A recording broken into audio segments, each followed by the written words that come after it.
कृपा राम की हुई ता पर कृपा करे हर कोई। तो ईश्वर का होना गलत कब होता है? ये बात भी है। आप ये कहिए कि हाँ घर के अंदर नेगेटिव चीजें नहीं होनी चाहिए। अच्छा। मैंने मान लिया, घर में क्यों नहीं होनी चाहिए ईश्वर? रीजन क्या है? करेंगे तो क्या मूर्ति रखनी चाहिए, क्या रखना चाहिए मूर्ति का? क्योंकि मैंने सुना है कि मूर्ति का ना बहुत ज्यादा ध्यान रखना पड़ता है। जी जी, ये बात बहुत अच्छी आपने पूछी है। मूर्ति उन लोगों को रखनी चाहिए जो सात्विकता के साथ उस नियम को बांध ले। जिनके घर में शराब या नॉनवेज या वो सब चल रहा है, उस मूर्ति नहीं रखनी चाहिए, क्योंकि मूर्ति के अंदर प्राण प्रतिष्ठा हो जाती है। अच्छा, ना चाहते हुए भी हो जाती है। कई बार हम लोग मतलब इतनी श्रद्धा से पूछ रहे होते हैं कि हमें उसमें भगवान आ जाते हैं साक्षात। लेकिन जो तस्वीरें होती हैं वो आप रख सकते हैं। अच्छा। फोटो रख सकते हैं, और फोटो की अगर आप एक बहुत लंबे समय तक भी पूजा नहीं कर पा रहे, जैसे कई लोगों का होता है ट्रैवलिंग का जॉब है, अब वो 5 दिन घर में नहीं है, 7 दिन घर में नहीं है, पीछे से कोई करने वाला नहीं है, तो कोई दिक्कत नहीं, उसमें कोई हानि नहीं है। पर मूर्ति अगर आपने घर में स्थापित कर रखे तो फिर आपको रेगुलर पूजा करनी पड़ेगी। और घर में नॉनवेज शराब और ये सब भी नहीं होना चाहिए उसमें। सात्विक घर में ही मूर्ति रखनी चाहिए। अब एक चीज और आजकल हम लोग करते हैं, हम आजकल टेक्नोलॉजी इतनी बढ़ गई ना, हमारे घरों में गैजेट्स ऐसे भरे पड़े हैं जो हम लोग खरीद लेते हैं, 1-2 महीना यूज करते हैं, फिर वो पड़े रहते हैं। वो हम लोग एक ड्रॉर होता है उसके अंदर डालते रहते हैं, कारें वहां जमा करते रहते हैं। वो सब वो भी अफेक्ट करती है। बिल्कुल अफेक्ट करती है, बिल्कुल अफेक्ट करती है। आपको ब्लॉकेज देती है, आपके काम को ब्लॉकेज देती है, आपकी बुद्धि को ब्लॉक करती है। तो ऐसे तारे गैजेट्स वगैरह कुछ नहीं रखना चाहिए। नहीं रखना चाहिए, वेस्टेज नहीं रखनी चाहिए। काम का है रखिए ना, वेस्टेज मत रखिए। जो हम यूज नहीं कर रहे उसको हटा दीजिए। मेरे ऑफिस में बहुत सारी चीजें ऐसी पुरानी पड़ी हैं जो कि नहीं रखना चाहिए, आपको उसको तुरंत हटा दीजिए। अच्छा। घर में ब्लॉकेज कोई भी मत रखिए। घर में, कार्यस्थल में, ऑफिसेज में ब्लॉकेजेस क्यों रखनी है? आप जितना ब्लॉक्ड आइटम रखेंगे उतनी ही ज्यादा चीजें आपको वहां पर दिक्कत करेंगी, और आपकी लाइफ में आपकी चीजों को ब्लॉक करेंगी, आपकी सक्सेस को ब्लॉक करेंगे, आपके माइंड को, आपके मनी फ्लो को ब्लॉकेज करती है। पैसा गया, आने का नाम नहीं ले रहा, पेमेंट्स रुकी पड़ी है, आज आ रही है, कल आ रही है, ब्लॉक्ड कर दिया, हमारे हाथ में नहीं आ रहे, काम नहीं बन रहे। आज अभी लग रहा है अभी काम हो जाएगा, और पता लगा कि 5 दिन निकल गए, यार हो ही नहीं रहा, अभी अभी एक आधा घंटा 1 घंटा ऐसे निकल रहा है। आप मेरी कुंडली पढ़ रहे हो, मैं आपको सिर्फ एक इन जनरल बात बता रही हूँ। तो नहीं होना चाहिए, बिल्कुल भी नहीं होना चाहिए।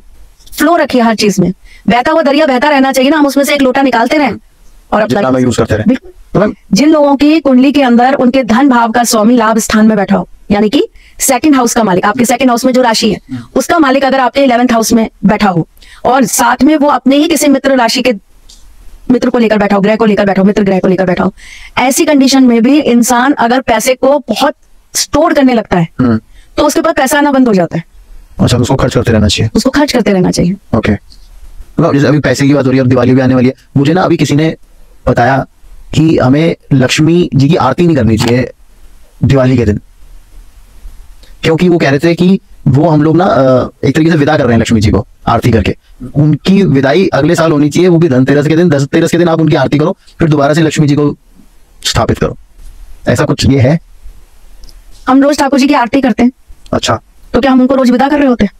अच्छा, करनी चाहिए आरती। क्यों नहीं करनी चाहिए? मुझे लॉजिक ही नहीं समझ आ रहा, आरती का मतलब क्या है? मतलब ये तो उनका एक गुणगान कर रहे हैं। हाँ, हम प्रभु का नाम ले रहे हैं, हम उनको स्मरण करा रहे हैं। एक तरीके से उनको याद करने का एक तरीका है आरती। जैसे हम भजन गाते हैं, आरती एक तरीके से वही तो प्रोसेस हो गया। नॉर्मल लेमैन की लैंग्वेज में अगर बात करूं तो मैं आपसे, क्यों नहीं करनी चाहिए आरती? तो हम कोई भी पाठ करते हैं, हम कोई भी पूजा करते हैं, जब तक हम उसके संपूर्ण महाआरती नहीं करते तब तक वो पूजा हमारी समाप्त नहीं होती। तो वो एक समापन है हमारी हर चीज का।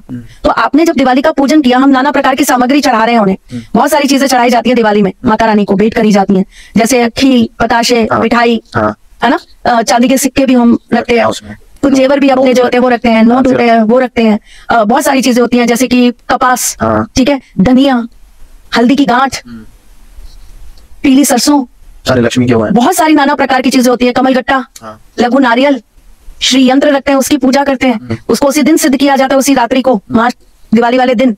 तो ये जब हम सारी पूजाएं कर रहे होते हैं, उन्हें चीजें अर्पित कर रहे होते हैं, चलो ठीक है, आपको तो पूजा मंत्र नहीं आते करने, तो आप तो हर चीज पर नहीं बोलते कि समर्प्यामी समर्प्यामी, लेकिन जो पंडित होते हैं वो तो आपको एक एक चीज जब चढ़वा रहे होते हैं तो बोलते हैं समर्प्यामी। ठीक है। अगर आप किसी पंडित द्वारा पूजन करवाते हो तो वो तो बकायदा उनको स्नान भी करवाते हैं। अगर आपके पास श्री यंत्र है तो पंचामृत स्नान भी कराएंगे उनका, फिर उनका अंग प्रोक्षण भी करेंगे, फिर उसके बाद उनपे हल्दी कुमकुम सारी चीजें भी आपको भेंट करवाएंगे। उनके नियमित हम पान भी लाते हैं, पान भी उनको चढ़ाया जाता है, पुष्प भी चढ़ाया जाता है, वस्त्र उपवस्त्र भी चढ़ाए जाते हैं। तो ये एक तरीके से आपने एक प्रोसेस करा पूरा पूजन का। अब जब तक आप इसकी आरती नहीं करोगे तब तक ये खत्म कैसे होगा? अच्छा, मतलब वो तो मोस्ट इंपॉर्टेंट कह रहे हो। चलो अब मैं आपको एक बहुत छोटी सी चीज यहाँ पर इस तरीके से समझाती हूँ, आप इस बात को ऐसे समझना। हमने नवरात्रि का पूजन करा, ठीक है, नवरात्रि का हमने पूजन करा, नवमी वाले दिन रात्रि में हमारे यहाँ हवन होता है। नवरात्रि जो होती है वो आपकी छठे नवरात्रि से सिद्ध होती है। छठे नवरात्रि से पहले आप जो कुछ भी करते हो वो सिद्ध नहीं होता। अच्छा, छठे नवरात्रि से सिद्धि का समय चालू होता है उस चीज के सिद्ध होने का।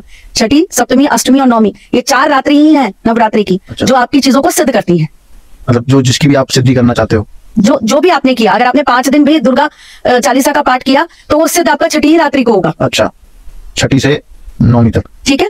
अब सपोज करिए कईयों के यहाँ सप्तमी पूजी जाती है, कईयों के यहाँ अष्टमी, कईयों के यहाँ नवमी। मैं नवमी का बता रही हूँ क्योंकि हम जो कर रहे हैं मैं आपको एक अपने हिसाब से बता रहे हो। हमने नवमी की रात्रि को एक हवन किया, जो हमने इतने दिन पाठ किए उसके नियमित हमने एक हवन करा उस दिन रात्रि में, ठीक है। अब उसके बाद में हमें जैसे रात को 1:30 या 2 बजे हमारा हवन खत्म हो जाता है ऑलमोस्ट, और हमें सुबह 4 बजे जो है महाआहुति देनी होती है और महाआरती करनी होती है, ठीक है। अब जैसे 1:30-2 बजे तक हमारा पाठ खत्म हो गया तो हम फिर बाकी का जो समय बचता है 3-4 घंटे का, हम उसके अंदर भजन गा रहे होते हैं, जाप कर रहे होते हैं, जो भी है, और फिर लास्ट में जो लास्ट अध्याय होता है उसका पूजन वगैरह करके और हम महाआरती करते हैं। जब तक वो महाआरती नहीं हो जाती तो पूरा नहीं होता। आरती क्यों नहीं करनी चाहिए? और किसकी आरती नहीं करते हो? आप विदाई की आरती नहीं कर रहे हो, आप माँ को बैठने के लिए, स्थापित करने के लिए आरती कर रहे हो। अच्छा, ये बिल्कुल ऑपोजिट चीज है। मतलब आप उसके पहले की क्रियाएं भी तो देखो, आपने क्या करी है, आपने उनको स्थापित किया है। हाँ। तो अच्छा, ये तो बिल्कुल मतलब एक विदाई 2 तरह की होती है बेटा। शादी के बाद भी लड़की विदा होती है और मृत्यु के बाद भी इंसान विदा होता है, और दोनों विदाइयों में फर्क है। ये तो बहुत क्या कहते हैं, कंफ्यूजन वाली चीज हो गई। कंफ्यूजन वाली कोई चीज नहीं है, कंफ्यूजन क्रिएट किया जाता है, फालतू की बातें। अब इस बात का आपको तर्क वितर्क तो वैसे कान्हा भैया ज्यादा अच्छा दे पाएंगे। अच्छा। क्योंकि अगर आप शास्त्र अनुसार उनसे इस चीज पर बात करेंगे तो वो तो अभी आपको बहुत कटाक्ष आंसर दे देंगे, आप जानते हैं। तो लेकिन मैं अगर एक नॉर्मल लेमैन की तरीके से समझाऊं तो मेरे हिसाब से ऐसी कोई बात नहीं। जो लोग महालक्ष्मी का व्रत रखते हैं, जो लोग हर शुक्रवार को महालक्ष्मी की पूजा करते हैं, तो आरती करते ही ना। लक्ष्मी जी घर से विदा हो जाएंगे, क्यों हो जाएंगी?